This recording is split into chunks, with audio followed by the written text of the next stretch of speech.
Você já pensou em trabalhar com a produção de quiabo?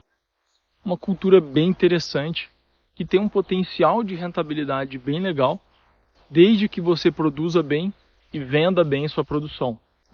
Se você não me conhece ainda, está chegando agora aqui no canal, muito prazer. Meu nome é Rafael Martins, eu sou agrônomo, produtor rural e empreendedor aí no segmento de hortifruti já há 7 anos. E aqui no canal a gente fala sobre negócios para pequenas propriedades rurais, né, principalmente quiabo, mas diversas culturas, com foco em rentabilidade em pequenas propriedades. Então, se você se interessa por esse tipo de assunto, não deixe de se inscrever aqui no canal e ativar as notificações. Então, por que trabalhar com quiabo? É uma cultura de ciclo curto. Então, nós temos variedades aí melhoradas que começam a produzir a partir de 45 dias de idade. Não é o caso dessa daqui. Aqui nós estamos numa lavoura de quiabo Santa Cruz. Tá? Já está aqui caminhando para o final. Aqui Santa Cruz começa a produzir com 75 dias. Mas é uma variedade boa também. Pode trabalhar. O retorno é rápido. Tá? Como o ciclo é curto, a gente começa a produzir cedo. Então começa a vender cedo e o ciclo dura em média 6 meses. E a gente tem um alto potencial de rentabilidade, que pode passar dos R$60.000 por hectare, dependendo, é claro, da sua produtividade e do preço que você consegue aí na caixa. A gente tem bastante flutuação de preço ao longo do ano. Em algumas regiões o preço médio é menor, outras regiões o preço médio é maior. E por que eu falei potencial de rentabilidade? Porque para isso você precisa produzir bem. A gente tem muitas variáveis envolvidas aqui nessa composição dessa produtividade e você precisa entender e caprichar em cada uma dessas etapas para atingir altas produtividades. Então vamos começar aqui primeiro falando do preparo do solo. Vamos chegar até para cá. Então existem várias formas da gente trabalhar com o cultivo de quiabo. Existem vários modelos de produção, vamos falar assim. Aqui no caso é um preparo do solo, um cultivo mínimo, vamos chamar assim. Que aqui o solo não é preparado por completo, é riscado, mas em sulcos. Então o preparo é feito de forma localizada. Mas a gente pode fazer o preparo convencional, fazendo aração, gradagem, esse revolvimento completo do solo. Ou pode fazer o cultivo mínimo, ou um plantio direto também, onde a gente tem uma cultura de cobertura, uma braquiária, e a gente desseca essa área e depois vem plantando sobre essa palhada, que é uma opção bem interessante aí, que algumas pessoas têm feito, alguns alunos têm feito também, e fica um resultado bem legal.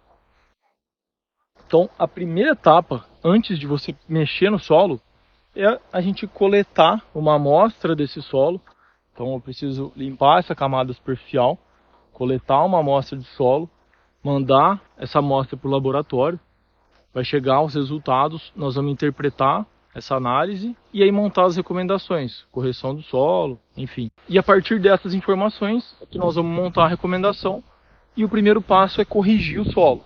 Então normalmente a gente usa calcário e gesso, incorpora esses corretivos no solo para depois pensar aí e programar o nosso plantio. Esse plantio ele pode ser feito com sementes ou com mudas. Tá? No inverno é mais recomendado que ele seja feito com mudas, porque as coisas acontecem aí de forma mais lenta, A germinação demora mais tempo para acontecer, o crescimento das plantas. Então a gente abre espaço aqui para competição com plantas daninhas. Então é interessante usar mudas, se possível use sempre mudas, mas é possível plantar com sementes também. Você já plantou, já tentou plantar quiabo e não deu certo? Comenta aqui, manda aqui pra gente nos comentários como que foi a sua experiência. Então feito o preparo do solo, vamos supor, esse solo está corrigido já, a gente vai para o plantio. Aqui no caso foi feito só os riscos, agora ele vem aplicando uma matéria orgânica aqui, ele vai usar a torta de mamona, vai passar um nematicida, aqui essa área tem problema com nematóide, então vai ser usado um nematicida. Vai ser feito também a adubação de plantio, tá? Aqui a adubação de base, se eu não me engano, está sendo usado o 4-30-10. Depois o suco vai ser fechado e distribuído as mudas para o plantio e instalada a irrigação. Tá? Aqui é usada a irrigação por gotejamento. Então aqui a gente precisa ter vários cuidados com relação, se for plantio com sementes, a profundidade que está sendo plantado essas sementes. Tá? Não pode passar ali dos 5 centímetros de profundidade, senão essa planta vai ter dificuldade para sair. E não pode ficar muito raso também. Se não cobrir essa semente, ela ficar ali no mínimo uns 3 centímetros de profundidade, pode ser que ela não consiga germinar, ela vai secar, ela vai ficar numa camada ali muito rasa, ela pode secar. Então tem que tomar cuidado com essa profundidade de plantio e não pode faltar umidade.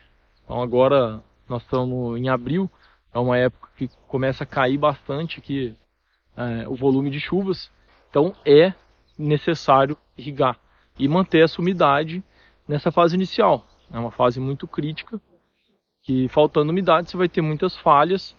Tendo muitas falhas, vai ter um menor stand de plantas e seu potencial produtivo vai lá embaixo. Tá? Então tem que tomar muito cuidado com o stand de plantas. Passado essa fase inicial, né, a planta entra nessa fase de crescimento vegetativo até entrar em produção. E são diversos cuidados que a gente precisa ter nessa fase também. Monitoramento constante. Então, apareceu alguma doença foliar, alguma praga, a gente já precisa entrar com o controle. Além da adubação de base, a gente faz também a adubação de cobertura. Né? Quanto mais parcelada essa adubação de cobertura, melhor. E não pode vacilar também na irrigação.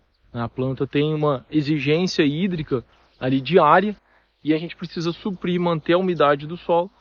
Essa irrigação não precisa ser feita todos os dias, né? Vai depender do tipo de solo que você está trabalhando, da capacidade de armazenamento de água, do seu método de irrigação. Tá? Então, geralmente eu gosto de trabalhar dia sim, dia não, né? Mas vai depender aí de vários fatores. Mas o importante é suprir essa demanda hídrica da cultura e para você atingir aí essa alta produtividade. E o monitoramento é fundamental. Tá? Doenças foliares comuns são o oídio, míldio, cercosporiose, algumas manchas que podem aparecer. Então é importante você estar monitorando, trabalhar aí de forma preventiva também. Né? Tem alguns produtos que a gente pode estar utilizando aí para proteger o quiabo, a gente chama de blindagem. Né? São algumas pulverizações que a gente faz de forma preventiva para proteger o quiabo, para essas doenças não entrarem. E algumas dúvidas comuns aqui que o pessoal manda direto para a gente. Qual o tamanho da área ideal para começar? Não existe tamanho ideal. Tá? Vai depender aí da sua realidade e de como que você quer validar isso. Você está inseguro, fez um levantamento, tem dúvidas se você vai conseguir escoar essa produção? Então começa com uma área pequena. Eu faço a sugestão aí de pelo menos 2.000 metros quadrados para você fazer um teste legal e ter um volume de quiabo aí interessante, que vai te dar um retorno para você animar ou não, para dar continuidade aí com essa cultura. Quanto de NPK que eu uso na adubação de cobertura? Bom, de maneira geral, eu gosto de recomendar uma adubação mais concentrada de fósforo na fase inicial. A planta tem uma exigência maior desse nutriente ali na fase inicial, que ele é responsável pela formação de raízes, pelo enraizamento da planta, pelo estabelecimento ali da cultura. E o nitrogênio e potássio a gente carrega mais ali na cobertura, parcelando, né, se possível aí parcelar em pelo menos 3 coberturas durante esses 4 meses de produção. Mas nós estamos falando aí de 60 até 100 quilos de cada um desses nutrientes, né, de nitrogênio e de K2O no ciclo. Como que eu faço para controlar nematóide? Tá, o nematóide a gente dificilmente vai conseguir erradicar ele, limpar a área, não ter mais nematóide. Então, apareceu os primeiros sinais e sintomas, a gente precisa entrar com um manejo ali para baixar a população desses nematóides. E a rotação de culturas é fundamental nisso. Então você tem que colocar ali no seu manejo uma rotação com crotalária, né, com braquiária rosiziensis, com alguns mix de cobertura que vão ajudar a baixar a população desse nematóide. Tem alguns produtos, algumas opções de controle químico não é muito eficiente, tá? O controle químico ele fica caro, a gente precisa fazer ali uma cauda muito alta, um volume de aplicação muito alto, né? Mas ajuda, sim, tem algumas opções. O uso de matéria orgânica também ajuda a reduzir aí a população de nematóides, especialmente a torta de mamona. Eu só consigo plantar quiabo 2 vezes na mesma área, o meu não sai mais.